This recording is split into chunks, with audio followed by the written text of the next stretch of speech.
ce cours présente les bases du langage C. Alors sur internet, donc je vais sur Google, on peut retrouver programmation C de Wikibooks.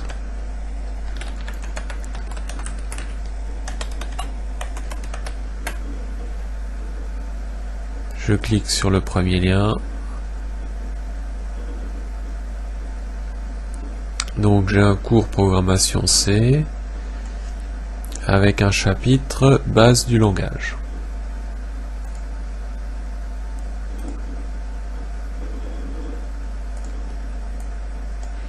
Alors pour programmer en C, quelle est la marche à suivre?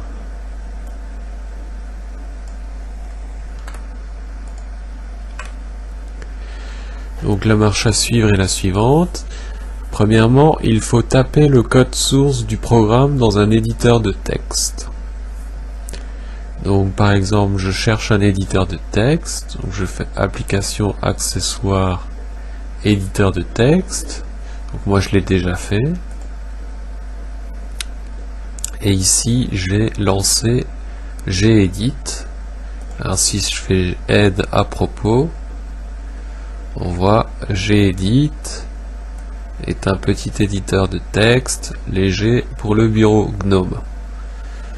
Donc vous, si vous êtes sous Windows, vous utilisez par exemple Notepad, ou alors si vous êtes sous Linux KDE, vous utilisez Kate. Donc ensuite je vais taper mon programme include stdio.h int main void return 0. Je vais faire printf bonjour.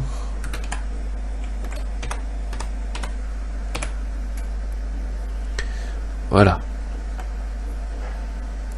Donc je sauvegarde. Alors, une fois que j'ai tapé mon code source, sauvegardez-le sous un nom en .c, exemple bonjour.c. L'extension .c est usuelle pour un fichier source en C. Voilà, donc je l'enregistre. Je vais l'appeler bonjour.c.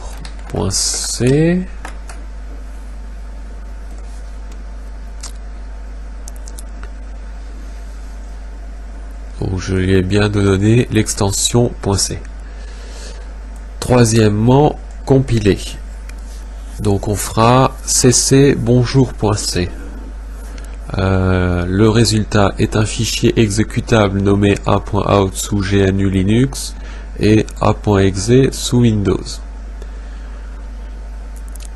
qui peuvent être exécutés en tapant /a.out sous Unix, c'est-à-dire sous GNU Linux ou tout autre type d'Unix, et A sous Windows.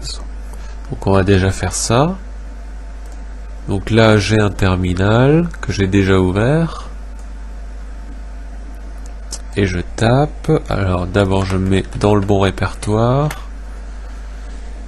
cc bonjour.c. Je fais entrer. Voilà, il a compilé. Donc j'affiche. Alors mon code source, il est là, bonjour.c, et le fichier exécutable résultat, il est là, a.out. Donc je veux exécuter mon programme, je fais ./a.out. Et j'ai bien le message bonjour. Alors, ou mieux, compiler avec cc-wall bonjour.c-o bonjour.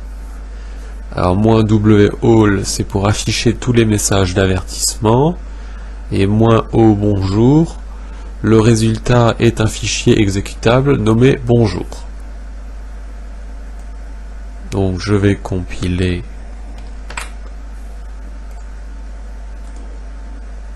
Voilà. Donc cc-wo, le bonjour.c-o bonjour. Je fais entrer. Je liste les fichiers. Et cette fois-ci, le fichier résultat s'appelle bonjour. Et je n'ai pas eu de message d'avertissement, donc tout était juste dans mon programme. ./bonjour. Ça affiche bien le message.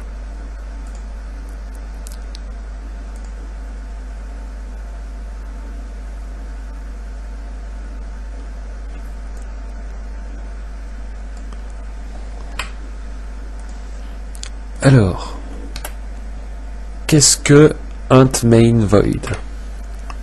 Donc, ça déclare la fonction main, point d'entrée du programme, exécuté pour démarrer le programme par le système d'exploitation. Donc, quand je double-clique sur bonjour.exe sous Windows ou quand je lance /bonjour dans un terminal, le système d'exploitation, donc Windows ou GNU Linux, il cherche une fonction main dans mon programme et il démarre par cette fonction main.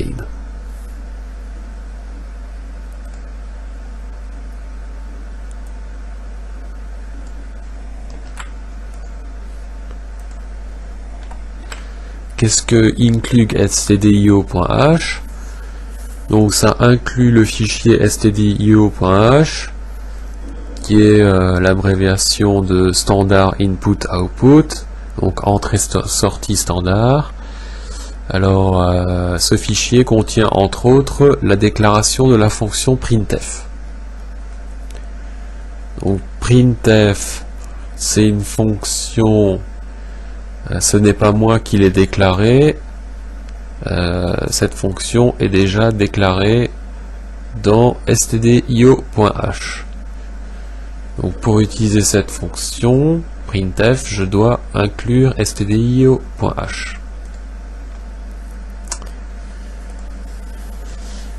Voilà.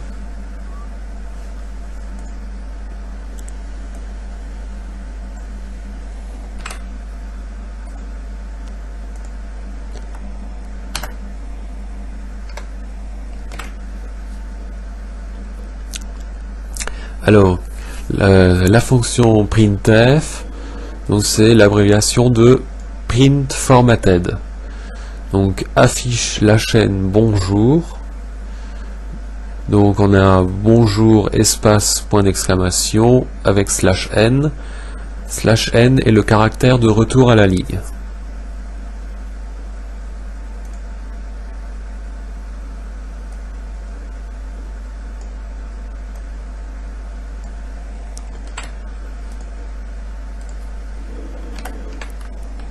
Qu'est-ce que return 0? Donc ça retourne la valeur 0. La valeur 0 est reçue par le système d'exploitation, donc Windows ou GNU Linux. Normalement pour 0, elle lui indique que le programme s'est terminé normalement. Sinon une valeur différente de 0 devrait indiquer une erreur. Voilà.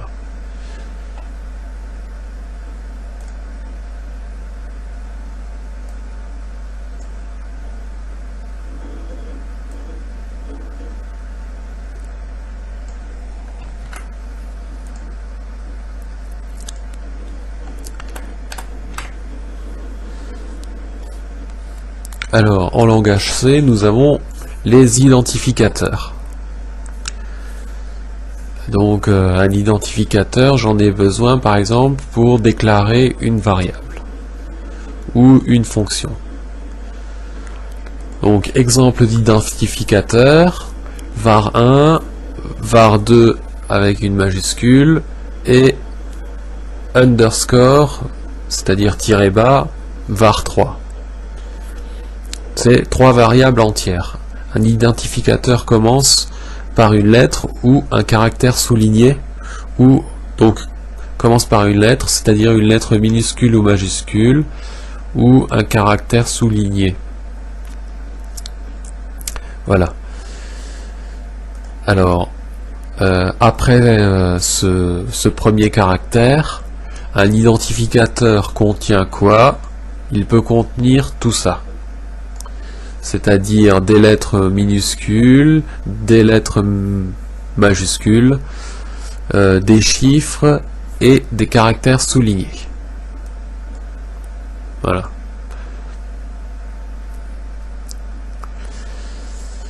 Alors, ensuite, cette partie-là, donc on le voit ici, j'ai mis dièse if 0 et endif. Alors dièse if et dièse endif, c'est du langage préprocesseur. Donc, if c'est une condition, donc je mets if 0, 0 vaut faux, donc les lignes entre dièse if et dièse endif sont ignorées. Donc il faut bien comprendre que ceci par exemple, avec les printf, c'est du langage C, et ceci, dièse if, ou par exemple dièse include stdio.h, c'est du langage préprocesseur. Donc le compilateur, quand on lui demande de compiler le programme, d'abord il fait un préprocess, donc il s'occupe de tout ce qui est langage préprocesseur. Donc il va d'abord commencer par exemple par inclure le fichier stdio.h, puis par ignorer cette partie, vu qu'elle est entre dièse if et dièse endif. Une fois qu'il a traité le langage préprocesseur, il va traiter réellement le langage C, donc par exemple créer des variables, voilà, et avec ce code C, il va faire le fichier exécutable. Voilà, alors moi j'ai mis ça entre dièse if et dièse endif pour que ce soit ignoré. Donc qu'est-ce que je voulais vous expliquer? Les identificateurs commençant par deux caractères soulignés ou un caractère souligné suivi d'une majuscule sont réservés au compilateur. Donc tout à l'heure on a vu les identificateurs, donc on ne peut pas utiliser underscore underscore, donc deux tirets bas et réserve, ou un tiret bas et une majuscule réserve, c'est des identificateurs réservés.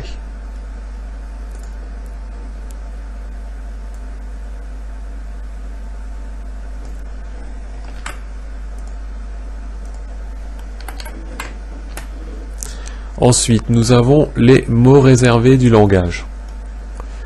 Donc le langage C, donc norme C90 possède 32 mots réservés. Ensuite, il y a eu la norme C99 qui ajoute 5 mots-clés. En voici la liste avec la mention C99 pour ceux de la norme C99. Donc, par exemple, nous avons le mot réservé, le mot-clé réservé du langage int. Donc, c'est pour déclarer une variable entière. Et nous avons par exemple, depuis la norme C99, tiré bas bool pour déclarer une variable booléen, c'est-à-dire une variable qui vaut soit vrai, soit faux. Voilà.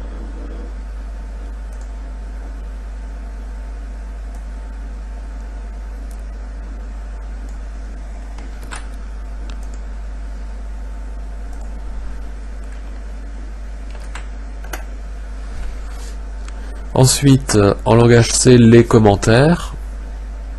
Alors, qu'est-ce qu'un commentaire? Donc, ceci est un commentaire. Donc, c'est entouré par slash étoile et étoile slash. Alors, on peut écrire un commentaire sur plusieurs lignes. Ceci est un commentaire sur plusieurs lignes. toujours entre slash étoile et étoile slash. Ceci est encore un commentaire. Donc attention, je démarre mon commentaire slash étoile. Si je remets slash étoile, mon commentaire est déjà démarré. Et je n'aurai qu'un étoile slash pour terminer mon commentaire. Donc résultat, les commentaires ne peuvent pas être imbriqués.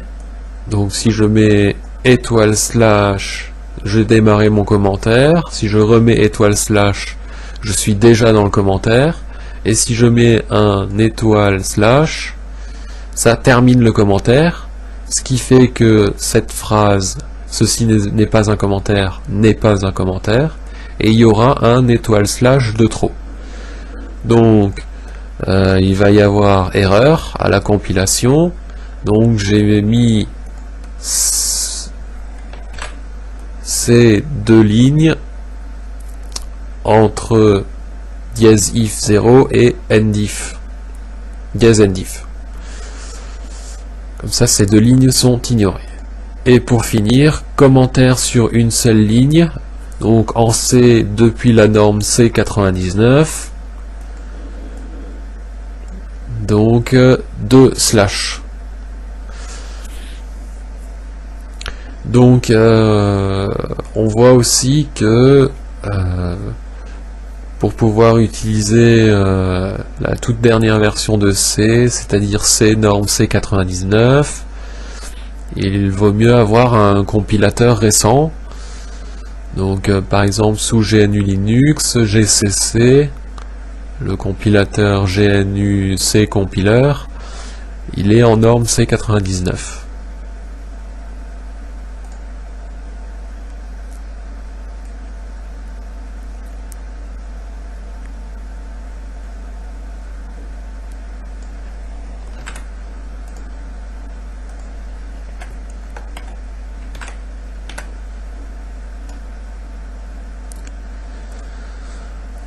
Ensuite, les instructions.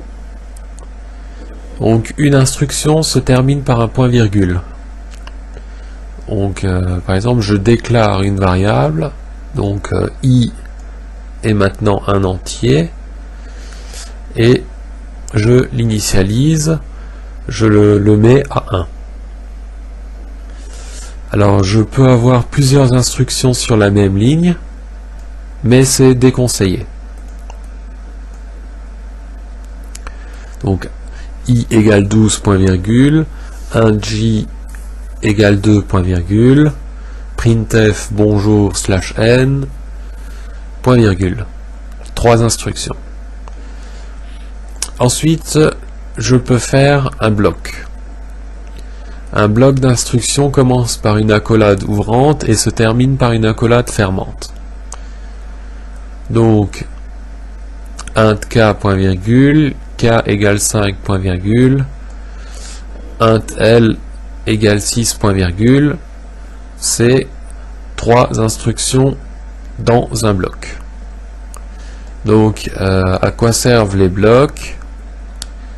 Donc un bloc, c'est par exemple quand je déclare une fonction, par exemple int main void, et bien cette fonction, le contenu de la fonction est dans un bloc. Donc là j'ouvre une accolade et je ferme une accolade.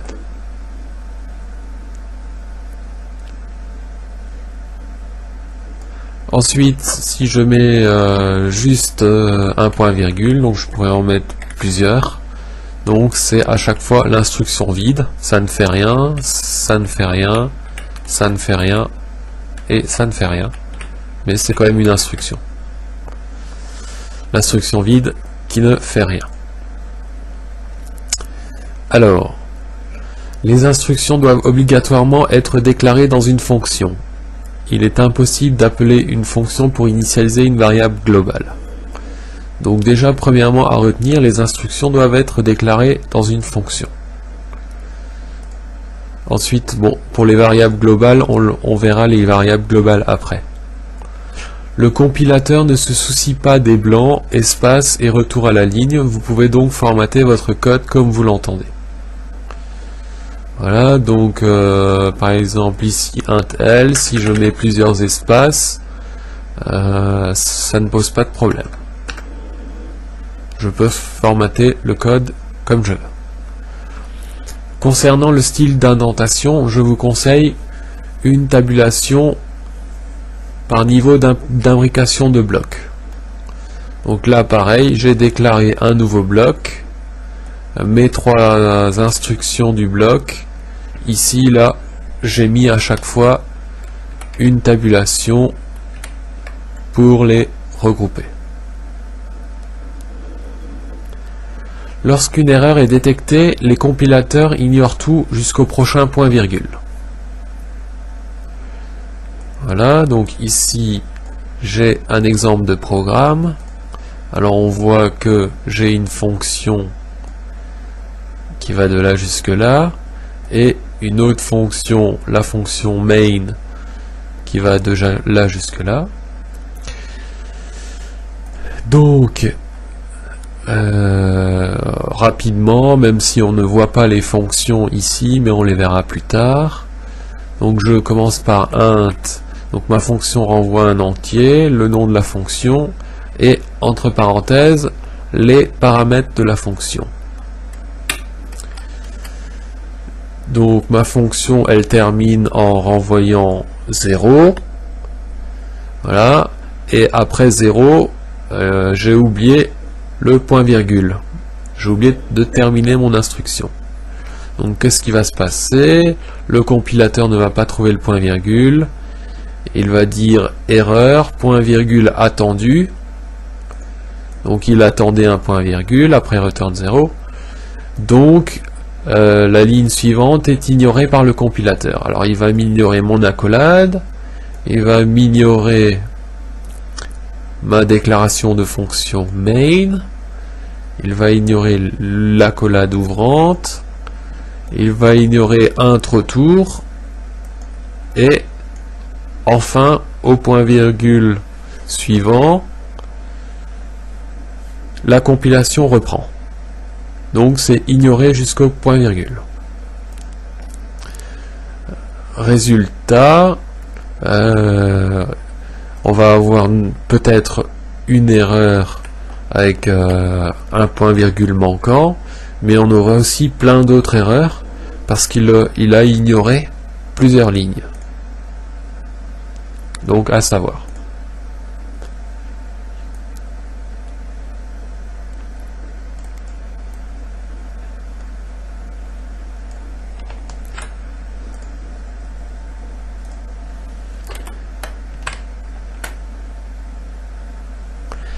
Alors, déclaration de variable.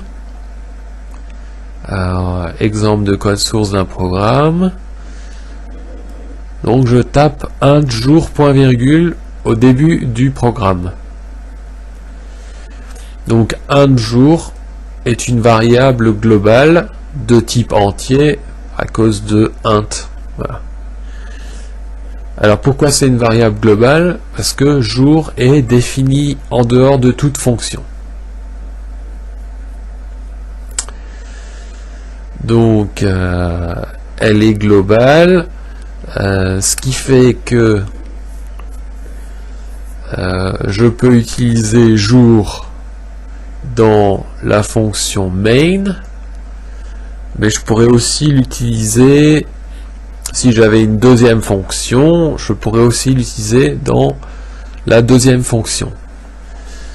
Donc la variable est globale. Si je fais, si j'ajoute 1 à jour, par exemple on est au premier jour, donc jour est égal par exemple à 1.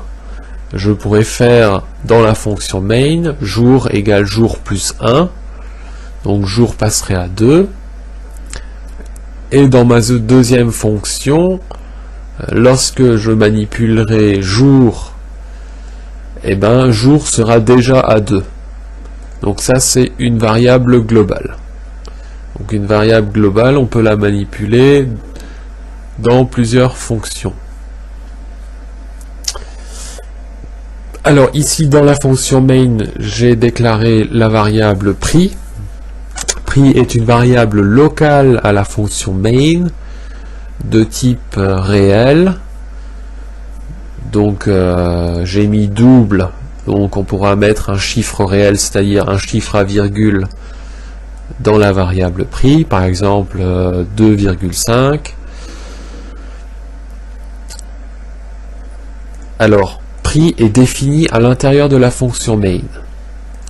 Donc, je ne pourrais manipuler prix, par exemple faire prix égale 2,5, après prix égale prix plus 1, donc prix vaudra 3,5.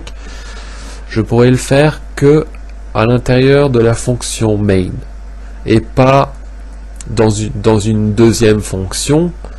Je ne pourrais pas manipuler la variable dans une autre fonction.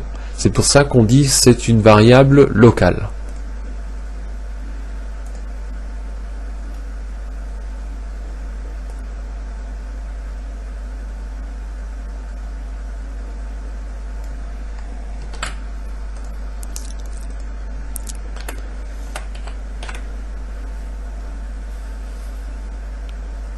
Alors parlons un peu plus des variables locales.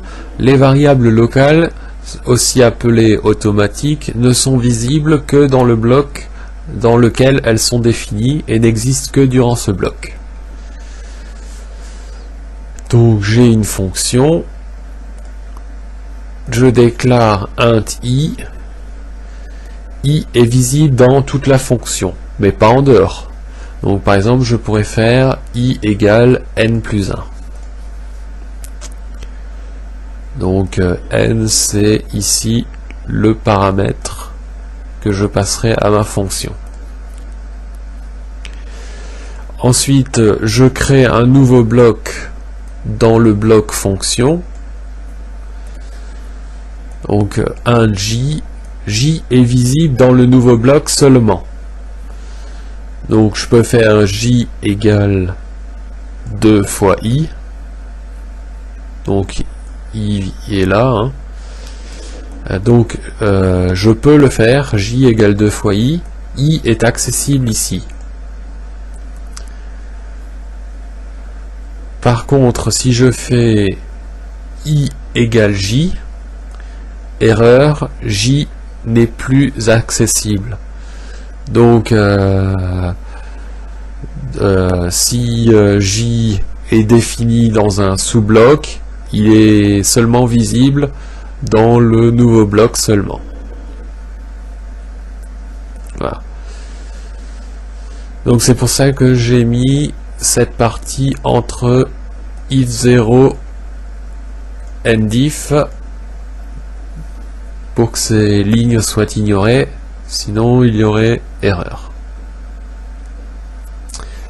Alors ensuite je déclare une variable n, int n, printf la variable n vaut %d/n virgule n.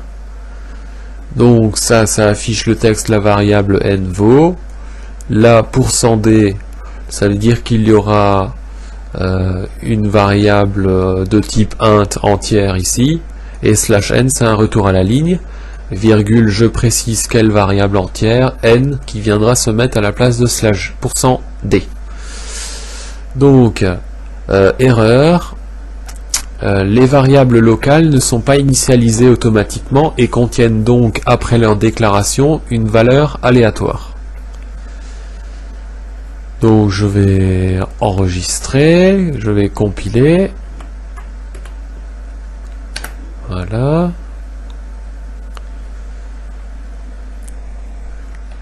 Je vais exécuter mon programme. Voilà, donc quand j'affiche la variable n vaut, ça vaut, alors c'est moins 1 milliard, etc.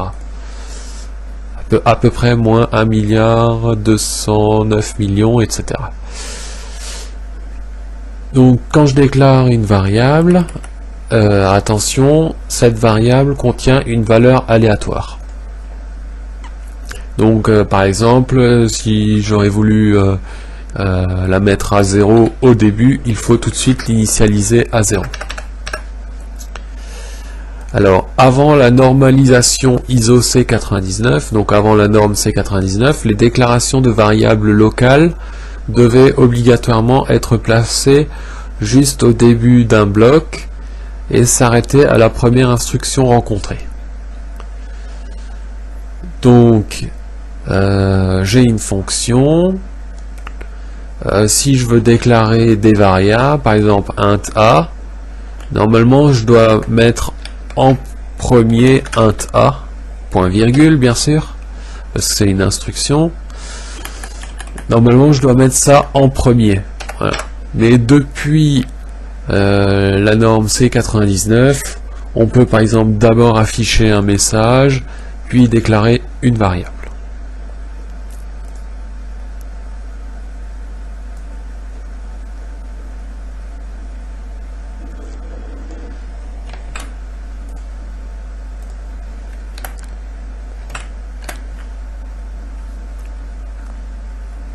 Alors, variable globale.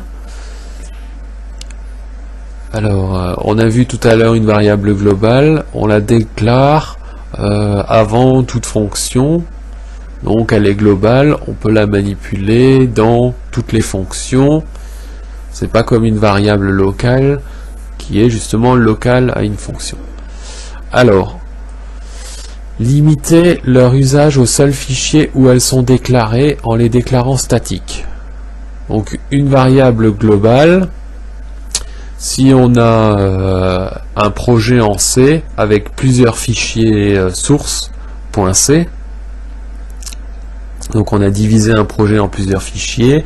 Si dans le fichier 1 je déclare une variable globale, je voudrais par exemple empêcher que cette variable globale soit utilisée dans les autres fichiers du projet, donc je mettrai le mot-clé statique devant. Donc c'est plus juste int ma variable globale, c'est static int ma variable globale.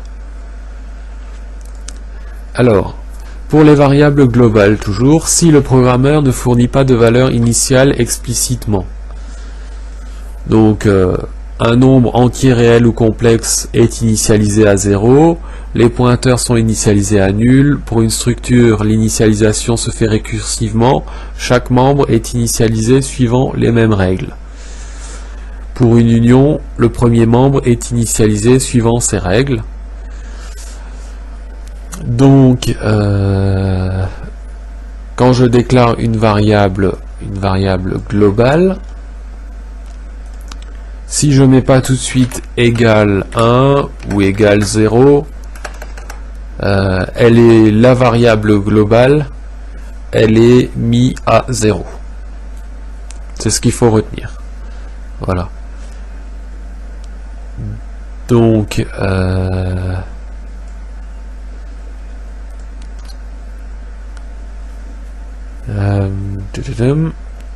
si c'est un pointeur, ça sera initialisé à nul. Si c'est une structure, l'initialisation se fait récursivement, chaque membre étant initialisé suivant les mêmes règles. Donc si c'est un pointeur, ça sera mis à nul. Si c'est une structure, c'est chaque membre qui est initialisé à 0 ou à nul, ou etc. Voilà. Donc on verra plus tard les pointeurs, les structures et les unions. Alors pour initialiser explicitement une variable globale, on ne peut utiliser que des constantes.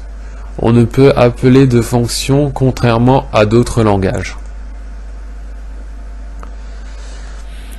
Alors,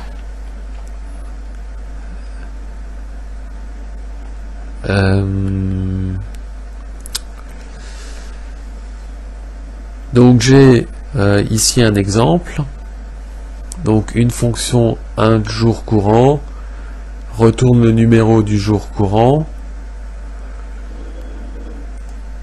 Donc ici j'ai une variable globale, int jour. Donc si je fais int jour égale jour courant, Donc j'ai juste déclaré la fonction, j'ai mis en commentaire retourne le numéro du jour courant. Donc on imagine qu'elle le fait. Donc ma variable globale, j'ai voulu initialiser au jour courant. Erreur, je n'ai pas le droit. Donc la règle, c'est pour initialiser explicitement une variable globale, on ne peut utiliser que des constantes.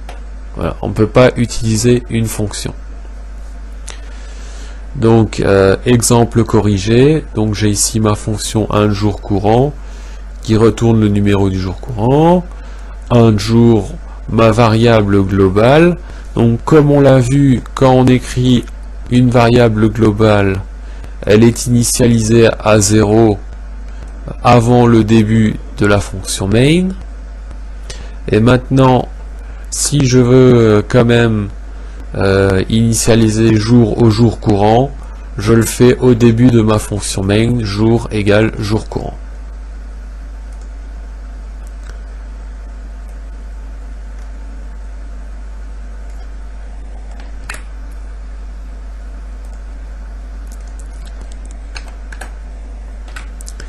Voilà. Et pour finir, on voit le traitement des ambiguïtés. Alors, par exemple, si j'écris A B, alors on ne sait pas trop si j'ai voulu faire A B ou A plus B. Alors, le C utilise un mécanisme élégant pour lever les constructions syntaxiques en apparence ambiguës. L'analyse des mots, lexème ou token en anglais, se fait systématiquement de la gauche vers la droite. Si plusieurs lexèmes peuvent correspondre à une certaine position, le plus grand aura priorité.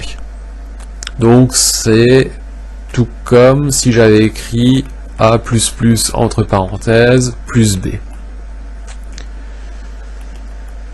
Donc c'est toujours de gauche vers la droite et ça sera le plus grand. Donc on peut prendre deux signes d'un coup, donc ça sera le plus grand. Voilà, ce cours est terminé, je vous remercie et je vous dis à bientôt pour un autre cours.